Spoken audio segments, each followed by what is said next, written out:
Hello again, fellow audiophiles. I am Wave Theory, and in this video, I want to spend a few minutes talking about Spotify Hi-Fi, Spotify's entry into the lossless audio streaming game. Is it worth it? How does it sound? What is it like to actually use it? We'll tackle all of those topics and more right on the other side of shameless self-promotion. Hi, it's me again, 14 months later and a whole foot taller. Now, since Wave Theory liked the first 10,000 subscriber play button I made him, maybe he wants a 25,000 subscriber play button. This can only happen if you subscribe, though. Now, since over 60% of the watch time comes from unsubscribed viewers, I'm gonna need you to subscribe. You can also sign up for his Patreon or send him money in PayPal. Links in the description. Now, on to the video. A couple of quick disclaimers here as we get into this video that I didn't do up top because I need to spend a little bit more time on them to be fair and honest about this video here. I have no business affiliation with Spotify or any other music streaming service. I am a Spotify subscriber and have been since about 2017, 2018, somewhere right around in that range. It's been several years now.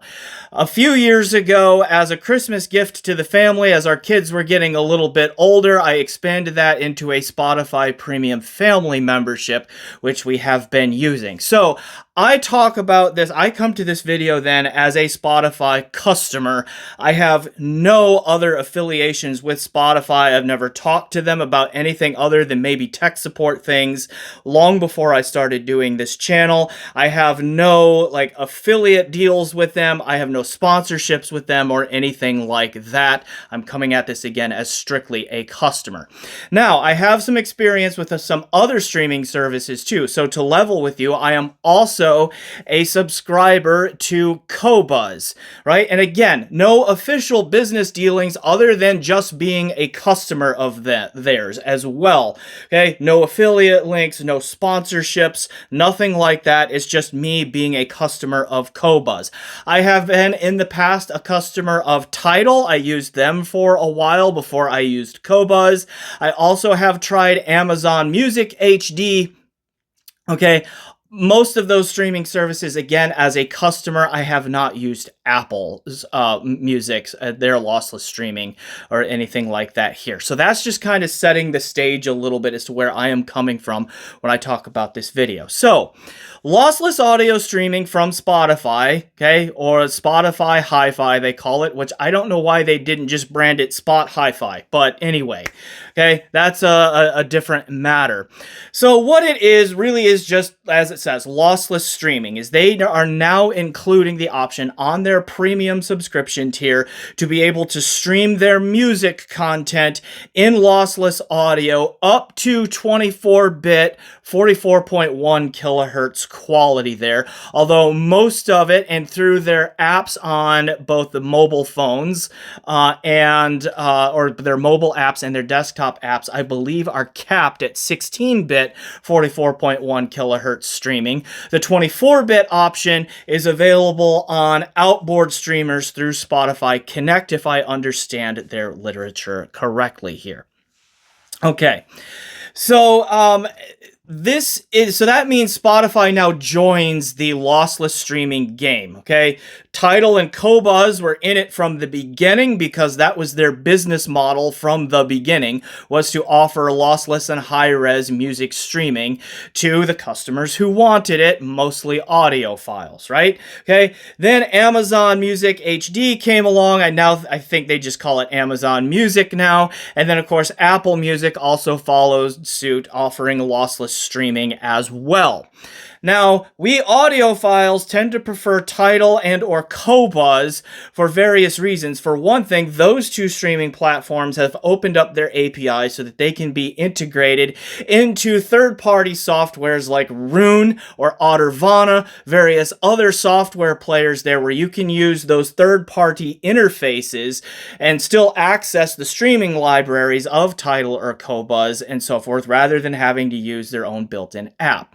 To my knowledge, none of the others have done that. Not Amazon Music and not Apple, and now not Spotify. Spotify has also not released an API, at least not yet, and I've not heard any of their plans to do so to any third parties, so you can't integrate it into Rune or anything like that. So for we folks here who arguably have a problem and are deeply serious about our pursuit of good audio here, that can become an issue. So if you are already a Tidal and Qobuz user for specific reasons, Spotify going into the lossless game, just being lossless, is very unlikely to sway you and bring you back into the Spotify camp. Another reason that very few of us more established, let's call it, audiophiles will not switch away from Tidal or Qobuz to Spotify Hi-Fi is the lack of a bit-perfect output option.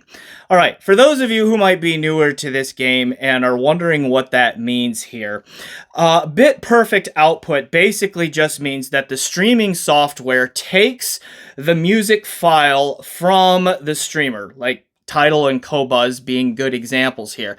And if that music file that's on their server somewhere that you're streaming from is in 16-bit 44.1 kilohertz format, then the output from the software player is 16-bit 44.1 kilohertz. It passes through basically untouched, okay? If the file that you're streaming is a 24-bit 96 kilohertz file, okay, that you're streaming, then you stream that down, and then the software player puts out an unaltered 24-bit 96 kilohertz output, okay? That's what we're referring to as bit perfect. The software player is not changing any of the data or anything like that from the source to the output. It's just pulling it from the source and pushing it out untouched. That's what we mean by bit perfect. That's what we audiophiles prefer, because frankly, we don't like things, to put it immaturely, playing with our bits.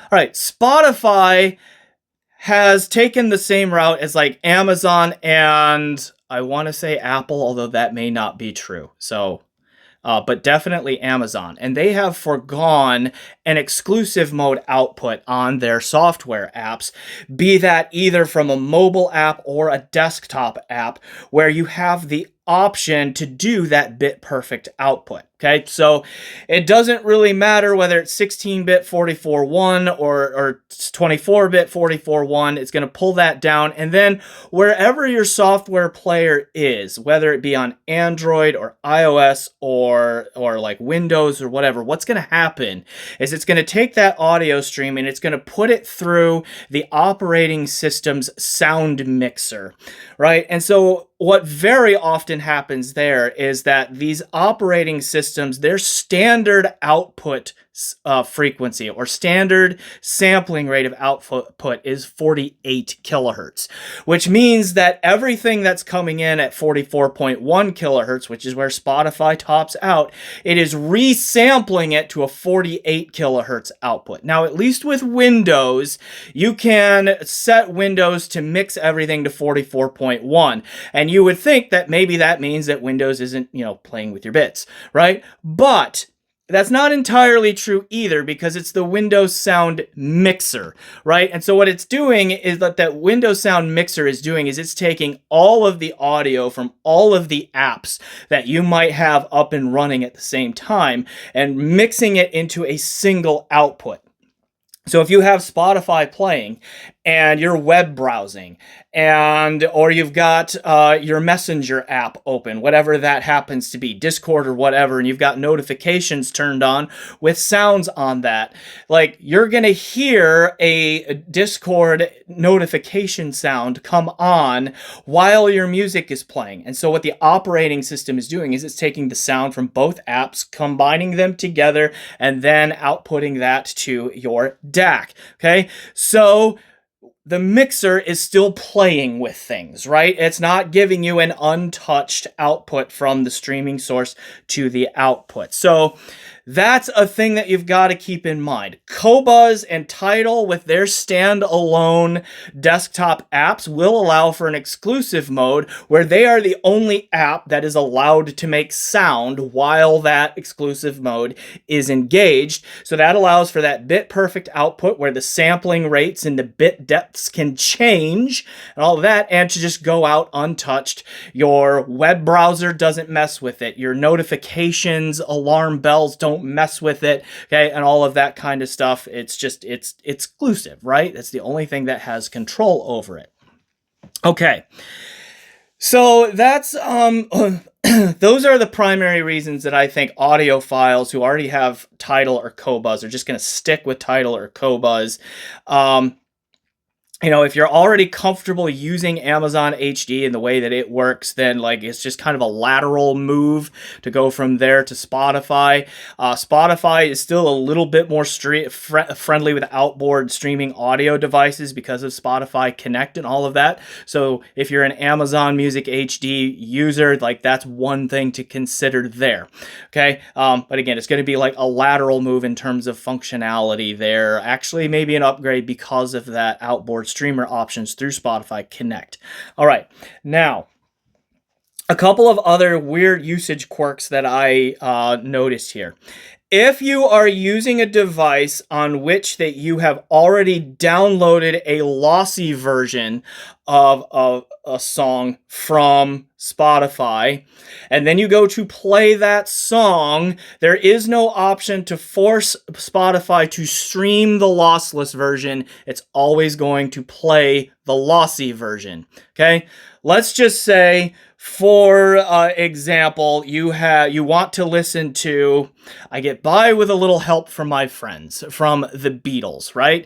And let's say that you have already on Spotify downloaded that track, even if it's at their very high but still lossy quality of that 320 kilobit bitrate OGG Vorbis format that Spotify uses, okay? If you have that downloaded and then you go to play I Get By With a Little Help From My Friends there, you will hear that downloaded lossy version regardless of whether or not you are connected to Wi-Fi or mobile data.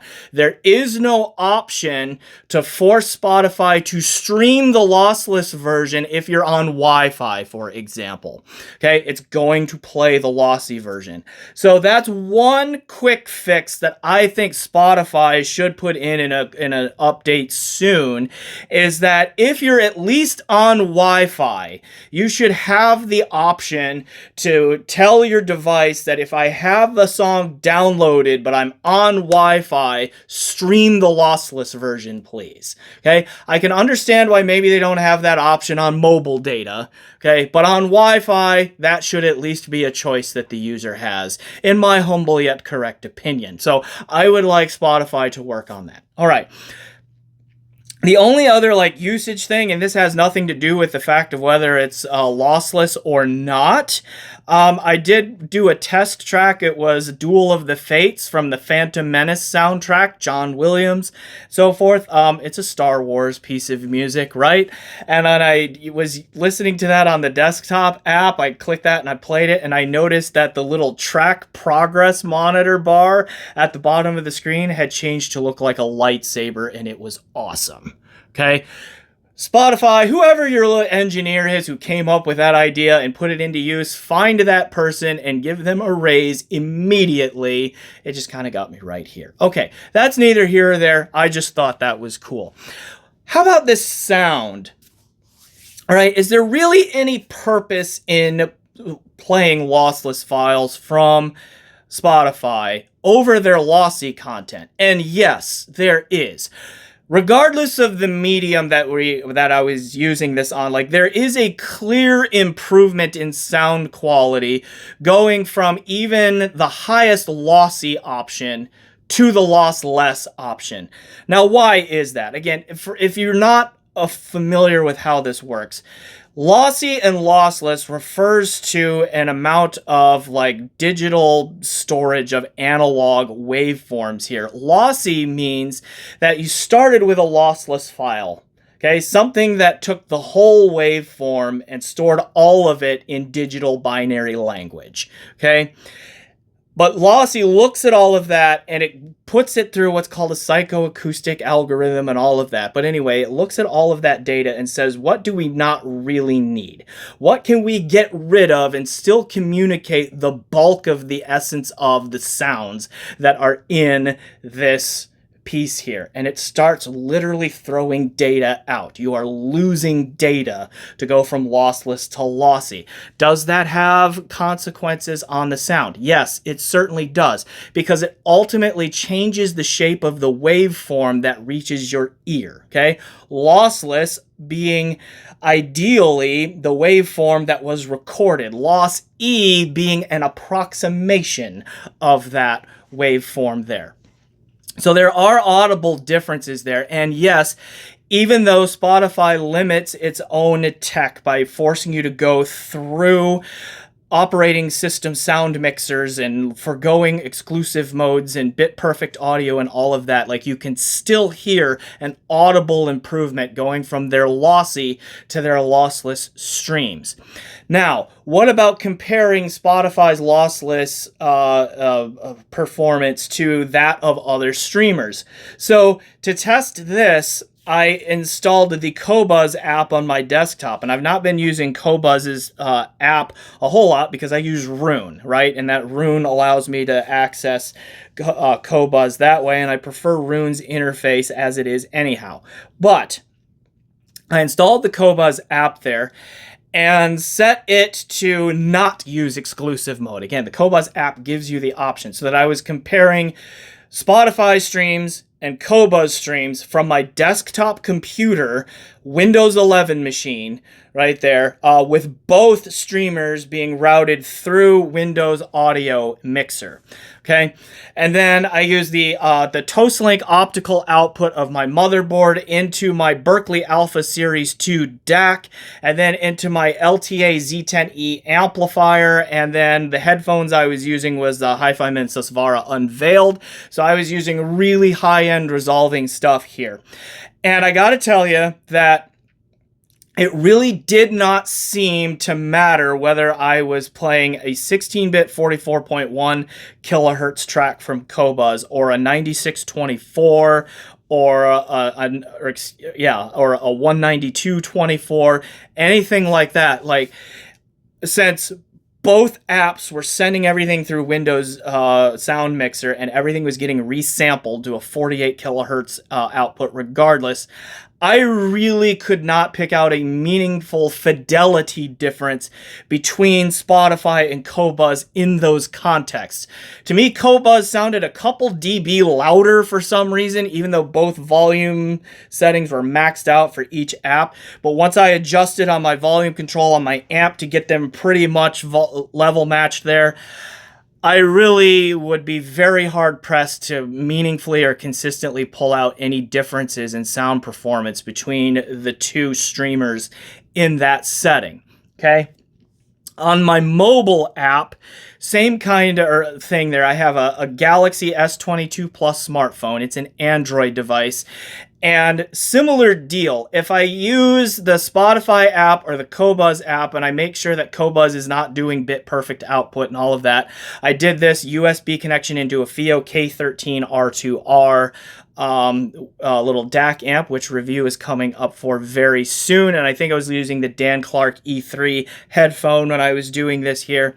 On their similar story, just like if everything is resampled through, in this case, the Android sound mixer, then they sound pretty much the same. Moving from, not using the Qobuz app and then going to Rune Arc, which offers like a bit perfect USB output option there, then I could hear differences, right? Like, using the bit perfect output from Rune Arc was clearly cleaner, clearer, lower sonic background, smoother and more refined in its overall sound, and a more three-dimensional and holographic spatial presentation to it there. Again, using Rune Arc and that bit perfect output in that setting. Back to the desktop setup there.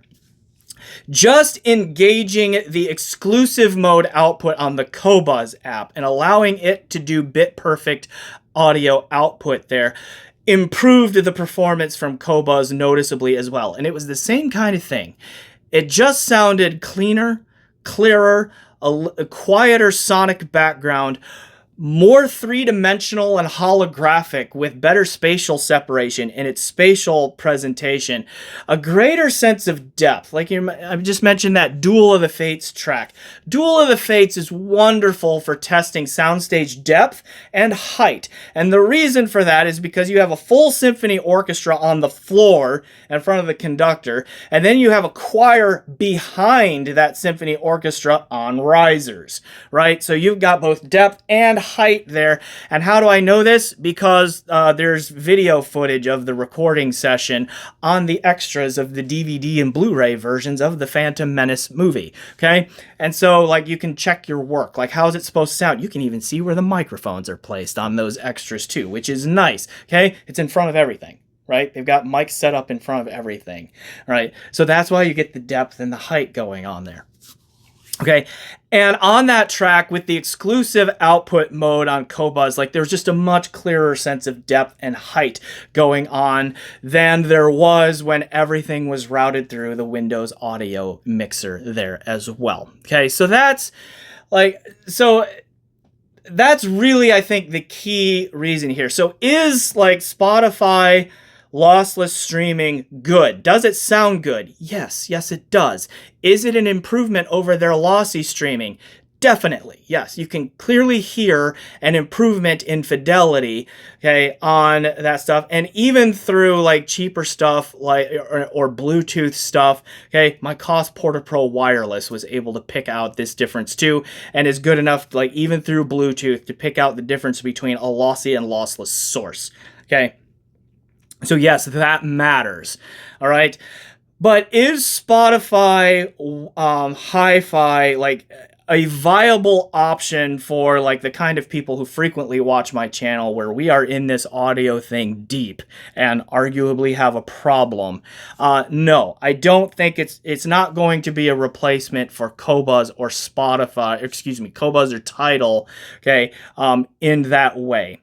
All right, just because like no exclusive mode output, and you just are limited by having to route everything through a Windows audio mixer. Okay, so there are my thoughts. So before I get too much more rambly there, I'll just say that if you're on your way up, you're a Spotify customer and you're starting to get into higher quality audio, yes, you're going to get a noticeable boost in audio quality by using lossless if you can. Just avoid trying to play something you've already downloaded lossy on that same device, okay, because it will play the downloaded lossy file rather than streaming the lossless, okay? But you do get a performance boost there.